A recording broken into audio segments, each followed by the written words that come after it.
Hi! Ako nga pala si Mami Pam at samahan nyo kami sa simpleng kaganapan namin ngayong araw. Pitsa lang yung nagbago sa kalendaryo, day, pero kayong gawain nating mga nanay paulit-ulit lang yan araw-araw. Itong pa nga ito ng mini vlog ko nung isang araw, day, ngayon ko lang inedit para may part 2 ba? Alam nyo ba, habang ini-edit at binuvoice over ko to ngayon, day, ay tinatamad ako.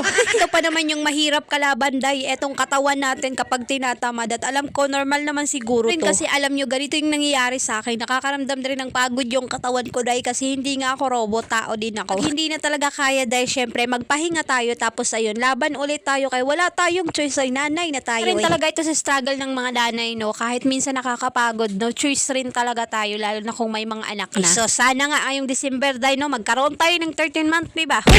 Tapos ko nga palang makapagwalis, day, ayan, pinaliguan ko na rin yung dalawang bata. Ako nga lang muna si kuya na paliguan kasi tinutbrushan ko yan, day, kay para matanggal talaga yung dumi sa mga ngipin niya. Nga rin itong sisiyan, pinagsisipilyo ko na rin siya kasi kumakain na nga rin. Tapos ko silang mapaliguan, ayan, sinanay na nga rin pala yung nagbihis nga kay Sian, tapos dumiretso na rin ako dito sa abuhan namin. At itinaob ko nga pala yung mga hinugasan na rin dyan, tapos ayan, maghuhugas tayo, day, para may maidagdag tayo sa content natin for today's video. Ito lang naman kasimple yung abuhan namin, mga day, no, alang kapobre talaga namin, day, at hindi ko yun kinakahiya. Wala rin kayong makikitang aesthetic sa bahay ng nanay ko, day, kay iba't ibang kulay yan, parang Christmas tree.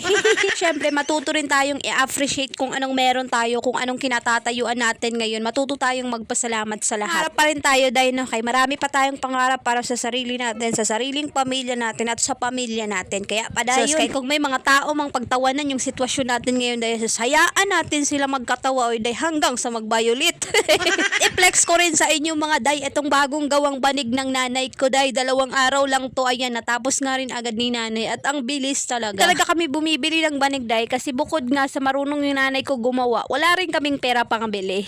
Ayan na nga, excited nga itong si Sian, kaya ayan, nilatag ko na nga rin pala itong aming sapin para nga lagay na yung banig, kasi gusto na nga rin niyang humiga. Totoo lang, itong paggawa nga ng nanay ko ng banig, malaking tulong din talaga to, lalo na nga noon, yung wala talaga kaming kinakain, day, yung gipit kami, ito yung nagiging salba namin, kasi sa tuwing gagawa siya, ayun, bibilhin, tapos ibibili din namin ng bigas. Sobrang proud din kami sa nanay namin, day, kasi nga ayan, marunong siyang gumawa ng banig, at hindi lang siya marunong sa mga ganyang bagay, marami pa siyang alam. Kaya sana nga rin namana namin tong paggawa ng banig, day, no, kaya para makatipid kami sa kakabili.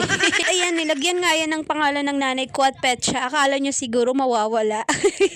Ayan, inilagay ko na rin yung mga unan dyan, mga day, no, kay kahit hindi pa kami matutulog, nilagay ko na rin, kasi itong 2 bata, kay gusto na nga rin kasi nilang mahiga, no, ayan, hinayaan ko na nga lang din sila. Kay hindi pa pala kami kumain, day, no, eto, kumain muna kami, at sinubuan ko lang itong 2 bata, para hindi na nga rin sila magkalat. Nga rin kasi matapunan yung unan, tapos itong banig, ay sus, mag-amoy lang sa talaga kami. Tangulam nga namin, day, ayan, sinabawan, kaya na parami nga rin ng kain ng 2 bata. Kasi siyan, paborito rin talaga niya ang isda, at ayun lang po muna for today. O siya, amping kanunay.